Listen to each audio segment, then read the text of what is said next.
Well, in the building behind me here, you'll find the Glasgow Eugenics Centre. Strangely, they don't call it the Glasgow Eugenics Centre. Maybe their PR people told them that wasn't a good description, but that is what it actually is.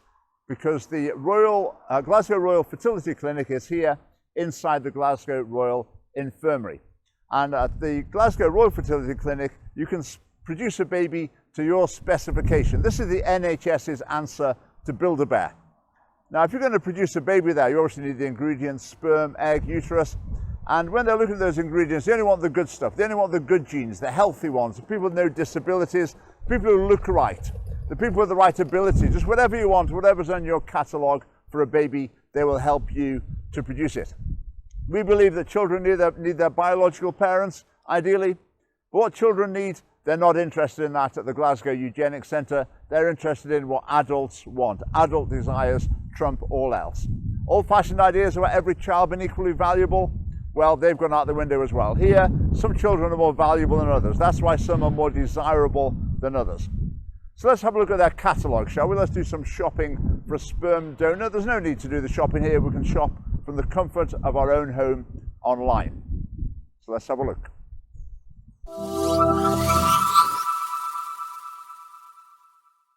So here we go, the sperm donor catalogue that they use is European-based. The Scottish Government has launched a programme to encourage more Scottish donors to come forward. But let's have a look at the catalogue, shall we? So our European sperm bank donors are normal, healthy young men. Normal, we don't want any abnormal ones, do we? Who are lucky enough to have good genes. Again, we don't want any of the ropey stuff getting through, do we? Just the best, just the finest specimens should be reproducing. Right, the motivation of these donors: altruistic reasons, they're doing a good thing, the final one, compensation, so they get paid for it. I wonder how much they get paid. Well, considering they're charging like €1,000 per dose, if you like, well, maybe they're getting paid quite a bit. How about this, though, from a sperm donor? Some people build houses for children in Africa, some help the homeless, and others donate money. I donate sperm and get paid a big chunk of money for it. Right, I don't quite buy that, to be honest, Mr. Donor. Right, but anyway, let's move on to the catalogue. Let's browse through the pages. Well, you can see them here. Lots of white skin, lots of blonde hair. A certain famous historical figure. I'm sure we'll be delighted to see this catalogue of potential donors. But you can see the idea. You look at them, you think, what would you like your child to look like? And it's got some other vital information as well. So let's just pick one and have a look. Let's have a look at Fleming. They always get a little description. None of them like badly behaved and ill-tempered or selfish or whatever. Cheerful, empathetic and friendly. Is that the sort of child you want, or do you want some other qualities? You know, take your pick. A few more pictures of them when they're young. Yeah, some vital information. Blue eyes. Did you want blue eyes? Is that the sort of child you want? Light brown, straight hair? Is that the right sort of height? Freckles. What would you like? Would you like your child to have freckles or not? I mean, if not, then maybe this is not, well, this is the one for you. If you do want freckles, then maybe browse on through the catalogue. Some more vital information. No religion. So not very religious genes, whatever that means. Skin tone, very fair. I mean, you want the right skin colour, don't you? Obviously. German favourite colour, red. Favourite music, rap. All right, that maybe doesn't sound too good. Anyway, physical characteristics. Donor Fleming has an oval to square-shaped face and an average-sized forehead. His blue medium-sized eyes are almond-shaped and set in an average distance apart. You get the idea. The physical description goes on. You can pick just the sort of face that you'd like for your child. Right, so there's some sort of personality test done with this donor as well, and he came out in the category campaigner. Campaigners are very independent and crave creativity and freedom over stability and security. Does that fit in with your vision for your child? Maybe not. I've got a bit more detail about the personality test of the donor there: extroverted, feeling, prospect, intuitive, etc. In his own words, what's your ultimate ambition? To stay healthy as long as I can. What are your personal values? Thankfulness. Again, just to see if they're in tune with you. I hope to have a wife, 2 children, and that I live in a sunny country. Now, a lot of them, in the information about what they would like in the future, a lot of them say, I hope to have a wife, I hope to get married, which I think basically is code for I'm not gay. Because maybe a lot of the customers here, they're not quite looking for donors who might have like a gay gene in their sperm. I'm not suggesting there's such a thing, but it seems to me that they deliberately make a point of putting it in. Basically, they want to have a wife in the future. Right, this donor has written a letter to his future children, however many they may be, that he will never meet. They will never meet him. They will never know who their natural father was. But fear not, he's written a note, and this note is going to replace the thousands of hours of interaction that a child should have with their real dad, ideally. And he's written this: Dear child, people decide to have a good or a bad life. It doesn't matter if you have much money or material things. It matters that you are thankful for the things that you have or unthankful for the things that you don't have. What would you choose? I mean, that's pretty profound stuff, isn't it? I mean, that makes up for, as I say, for a whole childhood of fatherlessness, they seem to think. Right, we've got a little interview to listen to with the donor as well. Let's listen to this. What is your occupation? What are you currently doing as a job? I'm a salesman. I work in the sales, and Okay. I love this job. That's my passion. Okay, so he's a salesman, and I absolutely agree. And one of the things he's selling here is his sperm. Because all of this content, this whole interview, his little note he's written, all the things he's written about himself, he has been a salesman. He is trying to put out a good advert so he'll get lots of customers. And that will be what all of the donors are doing. For them, it is a business.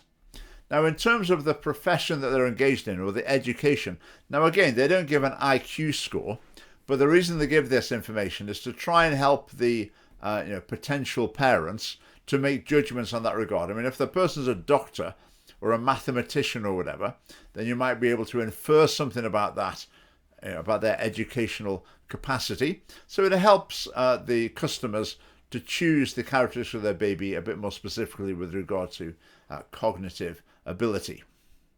Now, the Scottish Family Party, we believe that there should be no such thing as sperm donation and egg donation.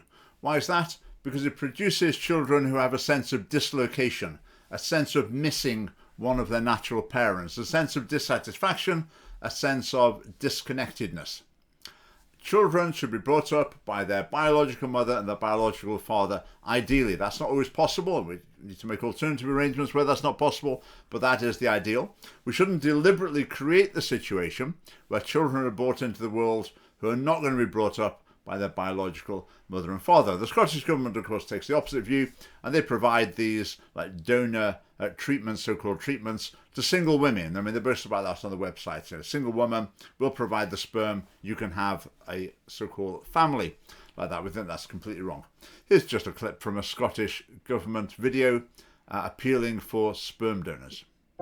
Your egg or sperm donation has the power to give the gift of becoming parents to those who need help to conceive. Visit eggsandsperm.scot to find out more. Now notice the joy. Who's the joy for? Obviously adults. All this is about adult desires. It's not prioritising children. The children barely get a mention. It's the adults that matter. I suppose ultimately in a democracy, it's the adults who've got the votes. So maybe that's what the government thinks. To be honest, I don't think they really think about this issue at all. They've never been challenged on it. Not yet. Right, so the donation thing. We're against the donation side, full stop. But then even worse is the eugenics side, where they're wanting to choose which child's born and which one is not. This is not about curing illnesses or anything like that. It's about deciding what type of child is the most valuable, what type of child is the most desirable. Now, some people try and claim the reason they do that is it's for the children's best interests. The children will have a better life if they select the right characteristics for them. If they can make them a bit more clever or a bit better looking or with a bit better temperament or whatever. But again, that doesn't work. For a start, it's saying that some lives are more valuable than others.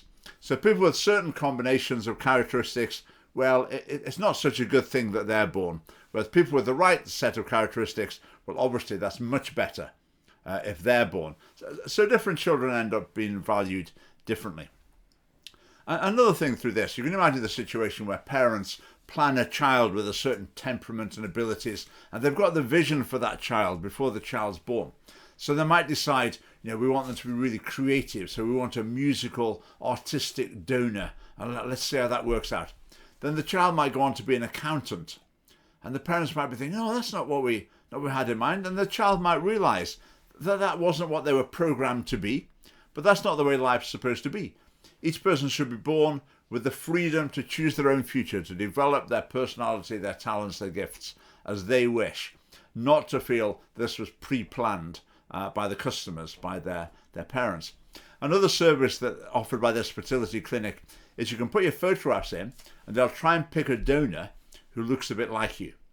So can you imagine that to a child who's saying, I look like Dad, or you look like your dad, don't you? Yes, he does. Yeah, we chose them for that. Yeah, the AI helped to choose. Is that right? No. What's also going to happen as this type of eugenics becomes more and more popular, then parents who have children the good old-fashioned way, they're going to start feeling a bit of resentment because other parents will be saying, oh yeah, we chose this and we looked out for this, we wanted someone with this, that, and the other. And the people who are just having children naturally are going to start thinking, well, this is a bit not fair. How come we just have to have whoever pops out? Why can't we start choosing who we're going to have? So I think what will happen is natural couples, perfectly able to have their own children, will start to think, well, how about the alternatives here? Maybe we need to look at that a little bit more.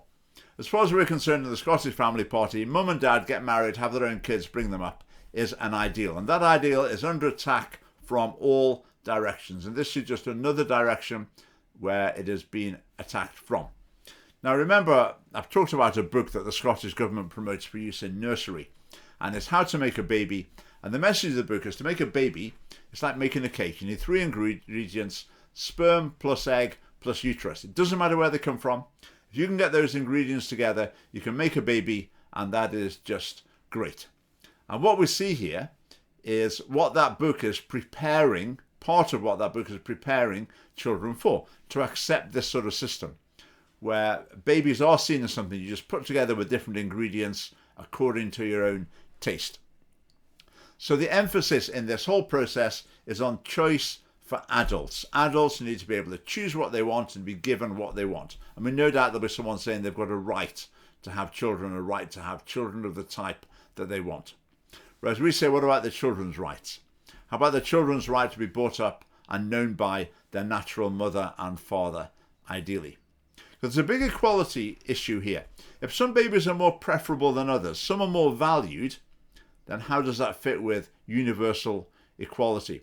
If you make a checklist of this is the type of baby that we want, these are the qualities we want in our child. We want one who's got this, this, this, and this quality. Well, that also logically entails that you also think these are the list of qualities that we don't want. We don't want children like this. That is not a healthy attitude in a society. The attitude of society should be to every child that's born, welcome to the world, we're really glad to have you. Not welcome, oh yeah, okay, we weren't really hoping for this, but I suppose you'll do. You don't always get what you want, do you? That is not our vision for society. But if you want to see a culture of creeping eugenics in the years and decades to come, then you can just vote SNP, Lib Dem, Green, Labour, Conservative, because all those parties have got nothing to say about this at all, and it will just continue the way it's going. If you want a society where all children are equally valued, brought up by their natural parents, ideally, wherever possible, then you need to be supporting the Scottish Family Party, because that's our vision. And if you want to join us, you can do that via the link below. Right, thanks for watching.